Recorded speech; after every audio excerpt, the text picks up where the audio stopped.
네, 튀르키예와 시리아를 강타한 지진으로 인한 사망자가 하루 만에 5천 명을 넘어서는 등 인명피해가 갈수록 늘고 있습니다. 계속되는 여진 위험에 추위까지 겹쳐 구조 작업은 난항을 겪고 있습니다. 자세한 내용 문현철 숭실대 대학원 안전관리학과 겸임 교수와 이야기 나눠보겠습니다.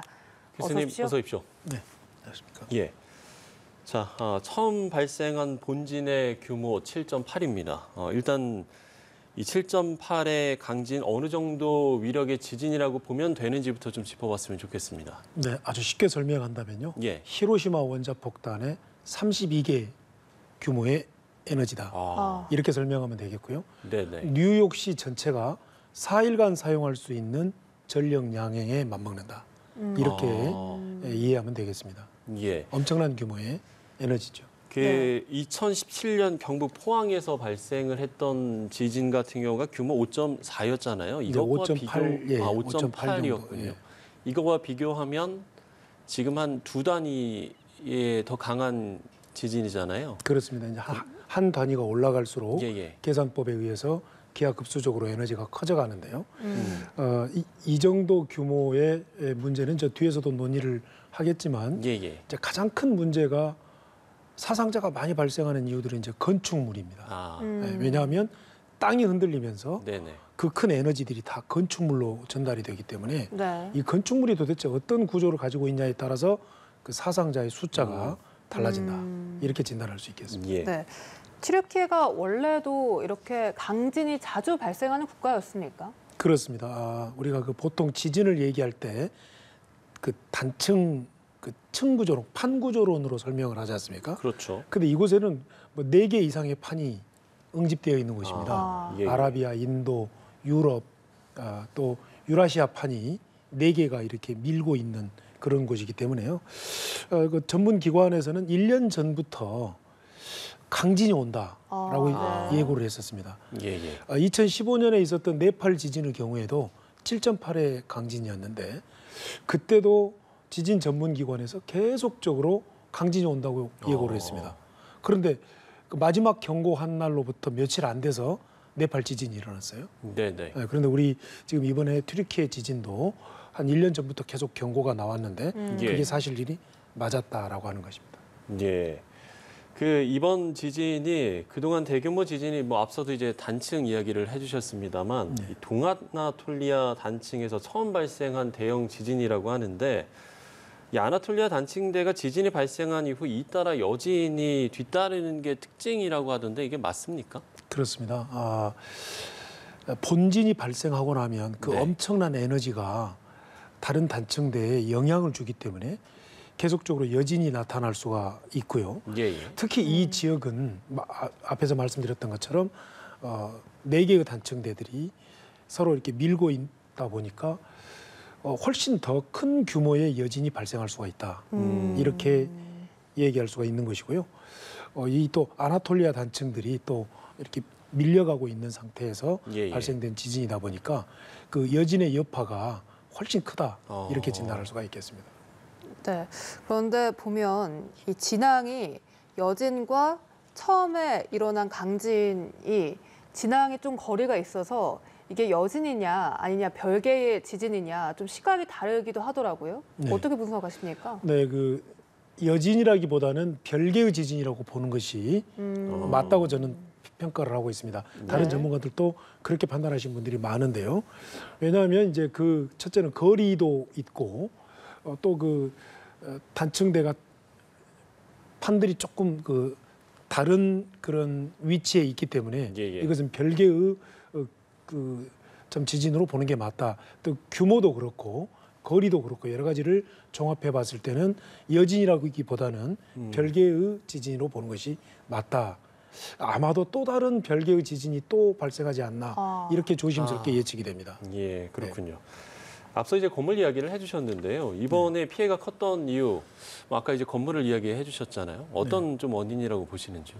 네, 지금 또 그 전문 기관에서 이 지역에 대해서 튀르키예 지역에 대해서 계속적으로 경고를 했던 것은 너무 벽돌 구조의 건축물이 많다. 벽돌 이렇게 구조의 설명을 건물이 많다. 하고 있어요. 예, 예. 2015년 4월 25일에 있었던 네팔 지진의 경우에도 네네. 저는 그 현장을 다녀왔습니다마는 매우 과밀한 까투만투 시내의 골목길에 허술한 벽돌 구조의 건축물들이 대부분입니다. 네네. 이 지역들이 다 무너졌습니다. 지금 우리가 화면을 통해서 보면 예, 지금 화면에 나오고 있군요. 거기가 무너진 건축물들이 벽돌 구조들이고 또 이 벽돌 구조들은 그 이제 미장이라고 하죠. 예, 벽돌 구조 표면에 그 시멘트 모르타르를 발라놓지 않습니까? 그렇죠. 그래서 이 미장이 붙어 있어서 벽돌이 잘 안 보여서 그렇지 사실은 무너진 곳들이 대부분 벽돌 구조들이다. 그리고 저 뒤에서 또 말씀드리겠지만 포항 지진의 경우에도 벽돌 구조물들이 다 무너졌습니다. 그래서 지진에 매우 취약한 것은 벽돌 구조물들이다. 이렇게 우리는 좀 진단을 할 수가 있었고 예. 전문기관에서 계속 경고를 했던 것들이 바로 이 벽돌 구조물들의 위험성에 대해서 계속적으로 경고를 했습니다. 예, 진원이 좀 얕아서 피해가 컸다는 이야기도 있던데요. 그렇습니다. 네팔 지진도 진원이 이 지표로부터 한 15km 정도. 예, 예. 이번 튀르키예 지진 한 18km 정도 이렇게 이제 얕다 보니까 충격이 훨씬 건축물들의 지표에 가해지는 충격이 훨씬 커지죠. 예, 예. 에너지가 훨씬 더 많이 쏠린다는 이야기입니다. 네. 그래서 훨씬 더 피해가 컸다 이렇게 진단할 수가 있겠습니다. 네, 또 이번에 피해가 집중된 튀르키예 국경 지역이 시리아 난민들이 많이 거주를 하고 있어서 아무래도 시리아의 경우에는 많은 내전을 오랫동안 겪지 않았습니까? 그래서 더 피해가 많이 났다 이런 분석도 있고요. 네, 시리아 내전과도 관련이 있지만 우선적으로 이런 표현이 적절한지 모르겠지만 빈곤 국가의 경우 앞서 계속 제가 건축물 얘기를 많이 하는데요. 네. 건축물 관리가 허술할 수밖에 없습니다. 또 그러다 보니까 이 허술한 건축물들은 외부 충격에 매우 취약하죠. 네. 이제 그런 원인일 수 있고 두 번째는 이런 내전으로 인해서 아무래도 포격을 하고 또 이런저런 지표면이나 건축물에 충격들이 많이 갔을 겁니다. 예. 이 상태에서 규모 7.8의 큰 지진, 히로시마 원자폭탄 32개가 동시에 터져버렸으니 견뎌낼 건축물이 그러게요. 없는 거죠. 그래서 훨씬 인명 피해가 컸다 이렇게 진단할 수가 있겠습니다. 예. 저희도 이제 앞서 리포트로 전해드렸습니다만 지금 현지에서는 수색과 구조 작업에 상당히 난항을 겪고 있다 이런 소식들이 전해지고 있는데 그 이유가 뭐라고 보십니까? 아주 좋으신 지적인데요. 지진 재난의 특징은 네. 갈수록 사상자가 많이 발견되고 그 사상자의 숫자가 갈수록 급격히 증가하는 특징을 가지고 있습니다. 왜 그러냐면 네. 지진 재난은 복합 재난입니다. 지진 재난은 붕괴, 폭발, 화재, 단전, 통신 두절, 철도, 교량, 파괴가 동시에 일어나 버립니다. 그러네요. 문제는 그 사상자들이 우리 눈에 보이는 것이 아니라 그 건축물과 시설물들에 매몰되어 버린다는 겁니다. 예. 그래서 초기에 발견이 안 되다가 네. 그리고 또 연락 두절이 안 되다가 점차적으로 연락이 되고 또 이렇게 구조되면서 숫자가 급격히 늘어나는데요. 근데 문제는 여진이 또 계속 발생하다 보니까 그러니까요. 생존해 어느 공간에서 생존해 있다가도 여진 때문에 또 사망하게 되는 이런 경우가 많습니다. 네. 네. 실제로 이 사망자가 하루 만에 5,000명을 넘어섰거든요. 그렇습니다. 그렇습니다. 골든타임이 48시간이다 네. 이런 분석도 나오고 있고 좀 생존자들의 구조작업 소식이 많이 들려올까요? 네.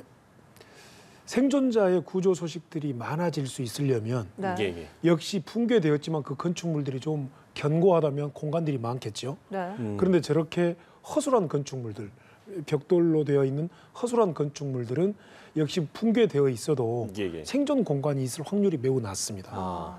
자, 그리고 또 이게 48시간이 지나면서 또 특히 저 지역, 튀르키예 지역은 강한 여진들이 계속 발생하기 때문에 예, 설사 그 그러니까요. 공간이 있다고 할지라도 계속적으로 이렇게 생존의 확률들이 급격히 낮아지는 이런 특징들이 안타깝게도 지금 튀르키예 지역에서 나타나고 있습니다. 그러니까요. 네. 저희는 이제 뉴스를 통해서 매체를 통해서밖에 지금 현지의 상황들을 전해드릴 수밖에 없는데 그러면 지금 현지에서 이 수색과 구조 작업을 하는 데 있어서 가장 뭐 중요한 점이라고 해야 될까요? 가장 포인트 삼아야 될 거 아니면 필요한 점들 어떤 거라고 보시는지요? 네, 현지 구조 작업에서 역시 이 안전이 최우선인데요. 그렇죠. 네. 문제는 구조 대원들조차도 여진이 계속 발생하다 보면 구조 대원들도 다칠 수가 있는 점, 이 점이 가장 큰 문제이고요. 두 번째는 또 이제 구조 사상자들을 참 돌아가신 분이나 다치신 분들을 구조해냈을 때 응급의료 시스템이 가동이 돼야 되는데 응급의료가 매우 또 취약한 나라입니다. 그래서 구조를 해도 적절한 응급처치를 하기가 어렵다. 그리고 또 생존해 있는 이재민들을 또는 구조해낸 분들을 또 날씨가 매우 추운데 이 재구호 시스템들이 잘 가동돼야 된다. 응급의료 시스템, 재구호 시스템 이런 시스템과 또 특수 장비들 그 틈새에 생존자가 있을 경우에 매우 무거운 하중에 눌려 있는 이 붕괴된 구조물들을 들어 올리고 예. 사람을 이렇게 이 사람들을 꺼낼 수 손상되지 있는, 않게 이렇게 구조를 해야 되는데 그런 장비들이 매우 부족한 거죠. 아, 많은 부분들이 지금 그래서 전 세계에서 지금 그렇기 때문에 구조대들이 네, 가고 지금 있지만 급파하고 있는 네. 것 같고. 예, 가는데 또 시간이 걸리기 때문에 네. 그것 또한 문제입니다. 네, 실제로 우리 한국 긴급구호대 118명도 튀르키예로 출발을 했고요. 그렇습니다. 네, 네, 많은 구조 소식이 들려오길 바라겠습니다. 네, 우리나라도 사실 지진 안전지대는 아니잖아요. 네, 앞서 이 벽돌 구조의 건물들이 다 무너져 내렸다 이런 네. 지적을 해주셨는데 네. 우리나라의 건물 경우에는 뭐 지진에 안전한 건물들 위주로 지어져 있습니까? 어떻습니까? 우리나라 건축물 얘기를 하기 전에 조금 아까 그 해외 부분 제가 빠뜨린 말씀 네네. 조금 드리면요. 네네. 우리나라가 지금 그 박진 외교부 장관 주재로 그 범정부적인 회의를 해서 지금 구호대를 지금 출발시켰지 않습니까? 네. 예, 맞습니다. 그 시스템이 해외 긴급 구호에 관한 법률에 의해서 인도주의적으로 외국의 재난 현장 구조를 지원해주는 시스템입니다. 이것은 이제 외교부가 주축이 되어서 예, 예. 국방부, 소방청, 뭐 이렇게 국제 코이카, 그다음에 응급의료 시스템들이 가서 이제 구호 활동을 하는 매우 훌륭한 구호 외교 시스템입니다. 네. 그리고 이제 우리나라의 그런 그 시스템, 지진 시스템들은 앞에서 그 포항 지진 얘기를 제가 잠깐 말씀을 드렸는데요. 예, 예. 네. 포항 지진 현장에 가서도 보면서 참 제가 깊게 인식하고 깨달았던 것은 네. 이 건축 행정이 건축물이 지진이 발생했을 때 우리 국민의 생명과 재산을 보호하는 가장 중요한 거구나 이런 생각을 했습니다. 건축법을 잘 준수해서 제대로 지어진 건축물들은 금이 하나도 안 갔습니다. 포항 지진 때. 네. 그런데 그 벽돌 구조물을 비롯해서 조금 그 펠로티 구조라고 해서 밑에가 주차장이고 네. 위에가 많죠, 이렇게 2층, 3층들은 이렇게 사람이 사는 건물들이 있지 않습니까? 그걸 네. 펠로티 예, 구조라고 그렇죠. 하는데 그 펠로티 구조도 제대로 철근 콘크리트 강도가 제대로 설계돼서 제대로 지어진 곳들은 금이 안 갔습니다.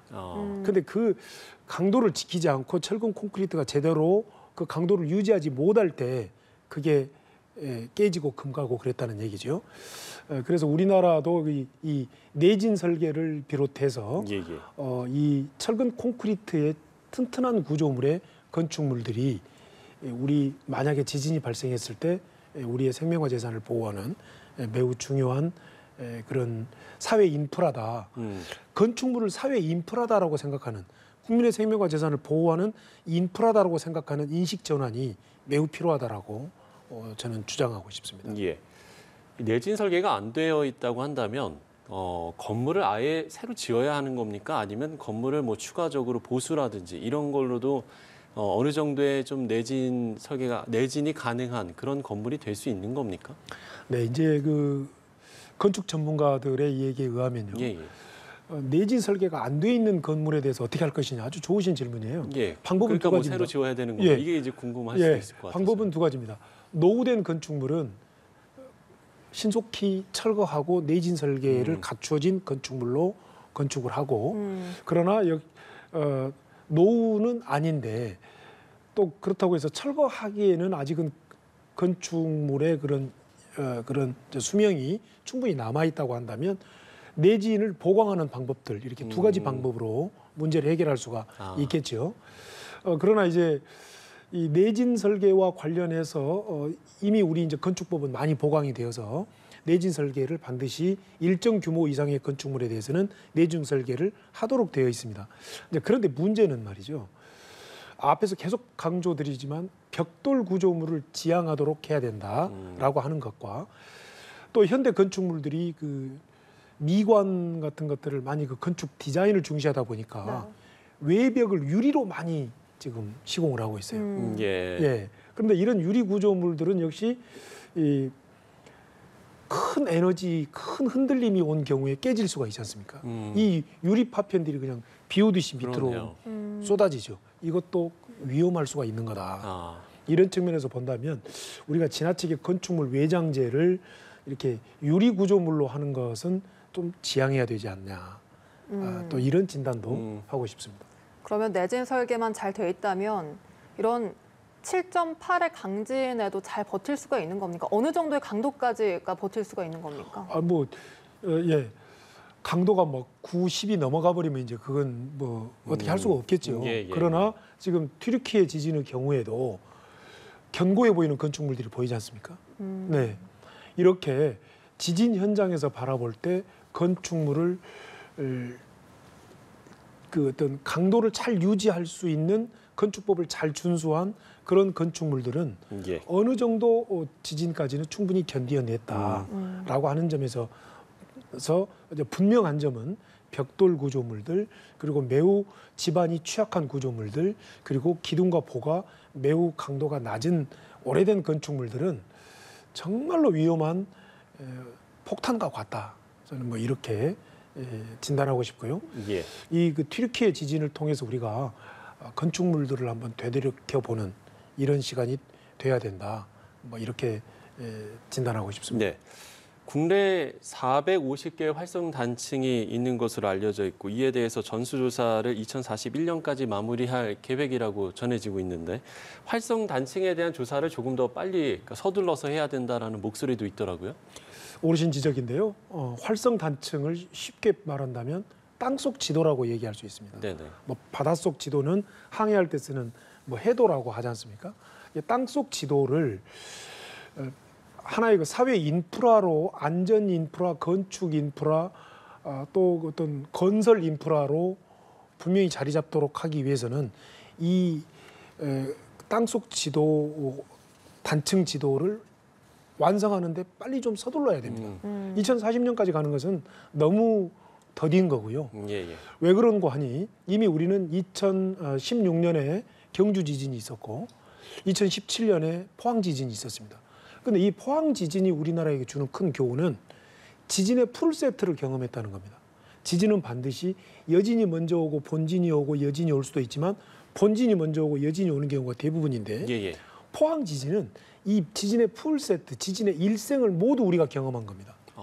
그렇다면 우리 한반도는 이제 더 이상 지진이 뭐 잘 발생하지 않아 이게 아니라 지진이 풀 세트가 발생할 수 있는 곳이라는 것을 우리는 경험적으로 그리고 우리가 경험을 했기 때문에 그래서 분명한 것은 빨리 단층 지도, 땅속 지도를 신속히 완성을 해야 된다. 여기에 많은 국가 예산을 투입해야 된다. 저는 이렇게 주장하고 싶습니다. 왜냐하면 그러한 단층 지도를 통해서 땅속 지도를 통해서 여러 가지 건축, 건설 인프라들이 가동이 되고 또 우리가 국민의 생명과 재산을 보호할 수 있는 지진을 예방할 수 있는 그리고 지진이 발생했을 때 우리가 피해를 최소화할 수 있는 그런 시스템을 강구하기 위해서는 가장 중요한 기본 인프라가 땅속 지도다. 이렇게 말씀드릴 수가 있겠습니다. 네, 알겠습니다. 지금까지 문현철 숭실대 대학원 안전관리학과 겸임교수와 이야기 나눠봤습니다. 오늘 말씀 고맙습니다. 고맙습니다. 네, 고맙습니다.